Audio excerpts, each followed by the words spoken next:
É curioso como as expectativas funcionam, né? Às vezes a gente passa tanto tempo esperando por algo que quando ela chega, ela não se parece exatamente com aquilo que a gente pediu. Mas às vezes, ela vem melhor. Salve telanautas, tudo bem com vocês? Heitor Teixeira aqui mais uma vez, trazendo esse vídeo no Cantinho Star Wars pra gente discutir mais um episódio do Mandaloriano, dessa vez o capítulo 14, A Tragédia. Esse episódio foi dirigido pelo Robert Rodrigues, que você conhece de filmes como A Balada do Pistoleiro, Um Drink no Inferno, Pequenos Espiões, Sin City, A Cidade do Pecado, Planeta Terror, Machete, Alita, Anjo de Combate, entre outros tantos. Aqui nesse episódio a gente vê o Mando e a criança chegando finalmente no planeta Tython, que é aquele planeta que é ligado lá com a origem dos Jedi, forte com a força e aquele negócio todo. Vale comentar a facilidade com que eles encontraram o local correto, porque eu não sei se de repente no episódio anterior eles não quiseram esticar muito isso para não perder o momento, acharam que de repente talvez fosse ali uma quebra de ritmo, mas a Ahsoka fala sobre esse planeta e a localização da tal Pedra da Visão de uma forma tão genérica que me deixa aquela dúvida, porque afinal isso aqui é do tamanho de um planeta inteiro. O cara vai sem muito esforço, encontra lá o local correto. O planeta é um lugar bem grande, então isso me pareceu que foi meio na base deles, não quiseram tocar nesse assunto só para não perder muito tempo. Mas eles talvez pudessem lidar com isso de alguma outra forma, com alguma coisa simples ali que pudesse fazer eles entenderem uma divisão entre talvez alguma espécie de continente, alguma coisa menor, para ir fazendo com que ficasse mais fácil a busca, mas eles nem se deram ao trabalho de tocar nesse assunto. E aqui a história se passa num espaço físico ainda menor do que o que aconteceu no episódio anterior, que lá eles tiveram, além de poucas locações, parecia que o espaço mesmo era de poucos quilômetros, era uma coisa fechada ali, não variava muito de cenário e tal. Aqui eles praticamente, literalmente, ficam em volta da tal montanhinha ali onde tem aquelas pedras que compõem o templo. E isso não faz com que tenha menos ação, menos pancadaria ao longo dessa história aqui.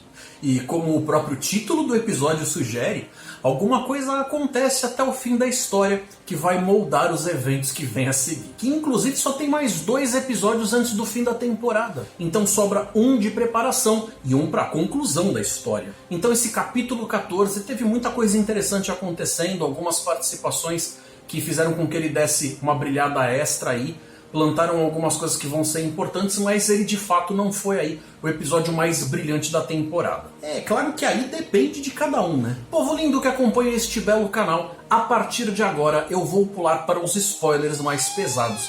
Então se você ainda não assistiu, talvez você queira voltar em outro momento, sejam avisados, eu vou começar a falar de tudo abertamente. O episódio abre ali com a interação do Din e da criança, mostrando uma coisa que tem bastante emotividade, tem muito carinho rolando nessa cena. Dá pra ver que tem uma ligação entre eles que é praticamente paternal. Fica evidente ali pro Mando que se acontecer a separação entre eles, que isso venha a ser de fato pro bem, para a construção de um futuro melhor para essa criança. Se acontecer do jeito certo, é claro. E com ele sentado lá na pedra, logo no começo parece que aquilo ali não vai dar em nada. Mas num instante o bebê já tá lá fazendo a ligação direta a cobrar dele, com um raio subindo pro céu que não é nada discreto. Que timing dos infernos que tem esse moleque. E pra quem sabia do que se tratava, ver a Slave One, aquela nave, cruzando os céus, com certeza foi um motivo de empolgação. O primeiro encontro é feito na base do tiro, mas logo a gente vê que tem sim espaço pro diálogo, e é aí que o Bubba acaba mostrando a cara e as coisas vão pra uma conversa. Quem também tá de volta é a Fennec, personagem da Ming-Na Wen. E a gente vê que o Bubba salvou ela da morte lá na primeira temporada. E agora ela tá dando um help pro cara, pique dívida de sangue. E é aí que o episódio vira 3 solteirões e um baby Yodinha.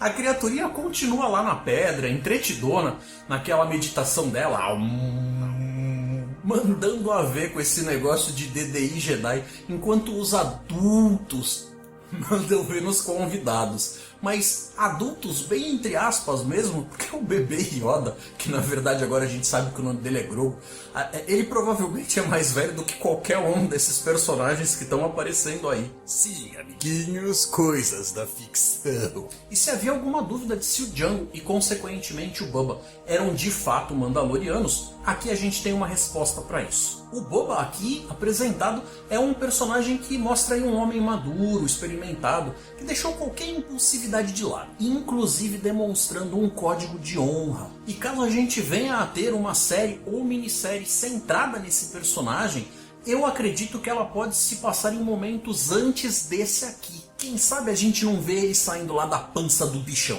Em algum momento ele tem que perder a armadura, afinal ela vai parar lá na mão do Cobb Vanth. E tudo isso podia sim estar em um momento anterior a esse aqui. Começa a chover Stormtroopers e a gente se pergunta se aquelas armaduras brancas de fato servem para alguma coisa.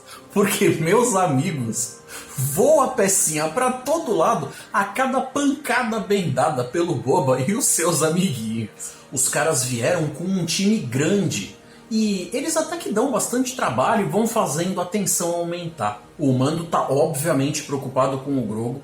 E a cada tentativa dele tirar o bebê ali da pedra faz com que ele seja repelido por aquela força que tá envolvendo o nenê, bebê, criança, Yodinha. O Moff Gideon não tá com cara de quem veio pra brincar. E com todo o charme do seu cinismo, ele vai pressionando a galera lá embaixo pra conseguir ficar cada vez mais perto do seu objetivo, que é pegar o alvo. E depois que a segunda leva de Stormtroopers chega pra tomar outro couro, é hora de parar de brincar, já que tá todo mundo só apanhando, e fazer as coisas ficarem mais sérias. E essa minazinha interpretada aí pela Kate O'Brien, pra mim, é a cara da Alessandra Negrini. É ela quem envia os Dark Troopers malvadões. Eles são importados direto do universo expandido de Legends.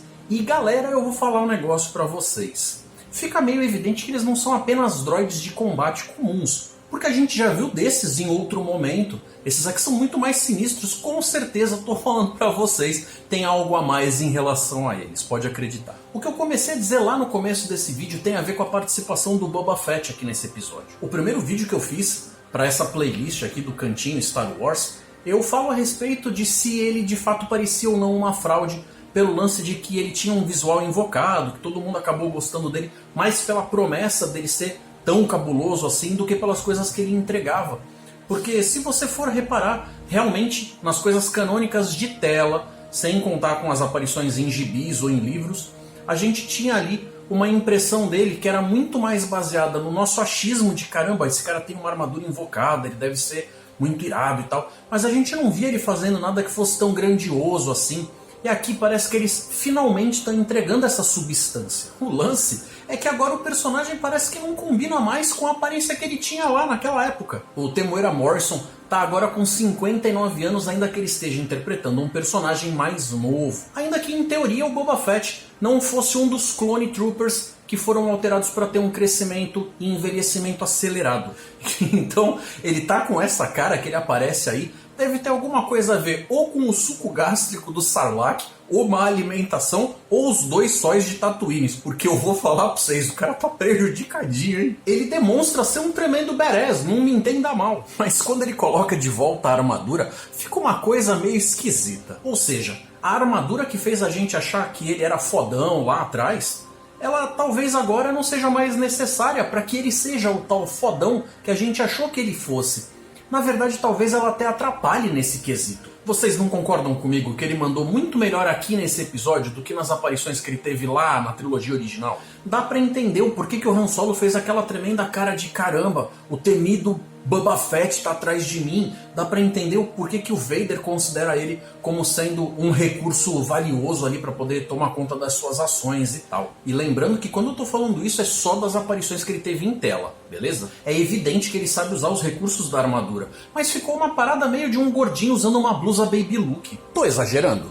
E por falar em tragédia, meu coração até gelou quando explodiram a Razor Crest. Quanta maldade! E eu já tinha ficado triste quando eles tinham perdido o bercinho. E o que vem logo em seguida? Pois é, meus amiguinhos, levam o bebê embora. Aí quando o Boba sobe lá com a Slave One, atrás de tentar recuperar o bebê e acaba recebendo a ordem de não ataca, não faça nada, a gente teme pela vida da criança. Ele continua subindo e vê o tal cruzador imperial lá em cima. Eu achei um pouco deslocado aquele papo de olha, o Império voltou, estou vendo eles com os meus próprios olhos. Porque, meu amigo, vem cá, 2 destacamentos de Stormtroopers lá embaixo não te deram uma pista? E o que acaba sobrando lá nos meios dos destroços da nave destruída é a tal lança de Beskar. E o Boba aproveita para mostrar a holografia com o código gravado na armadura, mostrando a procedência dela para ele. Código esse, inclusive, que um fã conseguiu ver, pausou o frame correto lá, fez a tradução e chegou na conclusão de que dizia algumas coisas que levam a gente a tá trazendo mais um personagem de Legends pra cá, que bate com as histórias do Django, aquele negócio todo. Fã é aquela coisa maravilhosa, né? Então é isso aí, a gente tem essa confirmação de que o Django de fato era um Foundling, o que oficializa ele como um Mandaloriano e por consequência o Boba. Agora, tanto o Boba quanto a Fennec estão empenhados em ir buscar a criança. É aquele festival de um tá devendo pro outro, código e dívida de honra e tal, então a patotinha vai crescer. Lá no Cruzador Imperial, o Baby Yoda, nosso querido Grogu, vai mandando a ver com a força e punindo 2 Stormtroopers, jogando eles na parede e tudo mais. E aí, meu caro Padawan, você me pergunta se isso pode estar demonstrando uma certa tendência ao lado negro, e eu digo pra você, possivelmente. Mas a princípio é só uma criança se defendendo com os recursos que ela tem à mão. E será que lá embaixo, enquanto estava em cima da pedra, alguém acabou de fato ouvindo o chamado do Grogu? Ainda tem tempo para essa resposta chegar. Sem muita opção, o Mando de carona acaba voltando para Nevarro e vai pedir uma forcinha para Cara Dune. Ele vai precisar reunir a bandidagem para ir atrás dessa galera do Império. O problema é que essa bandidagem tá muito pé da vida com ele. Então no próximo episódio ou outro, ele vai precisar, além de ser muito bom de briga, ser bom de papo também. Eu gostei bastante do episódio, acho que o Robert Rodrigues fez um trabalho excelente aqui com a ação, mas se a gente for ver, o desenvolvimento está muito mais nos personagens do que na trama em si, que moveu pra frente muito pouco, o que não é necessariamente ruim. Então é isso aí, pessoal. Obrigado pela audiência de vocês. Digam aqui nos comentários o que vocês acharam desse episódio, o que vocês acharam da participação do Boba. O like de cada um de vocês ajuda demais a elevar a relevância desse canal. Então eu vou pedir para todo mundo dar aquele tapa no dedão. Se não gostou, pode dar um dislike também. E para vocês que já têm vindo aqui há algum tempo, mas ainda não são inscritos, e para quem está chegando agora, eu convido vocês a se tornarem inscritos do canal e virem fazer parte dessa família do Natela. Não esqueçam de ativar as notificações, assim vocês ficam sempre informados de quando tem lançamento de vídeos novos aqui. Tô deixando aí na tela 2 sugestões de vídeo para vocês escolherem e seguir curtindo o conteúdo. Um forte abraço e até mais.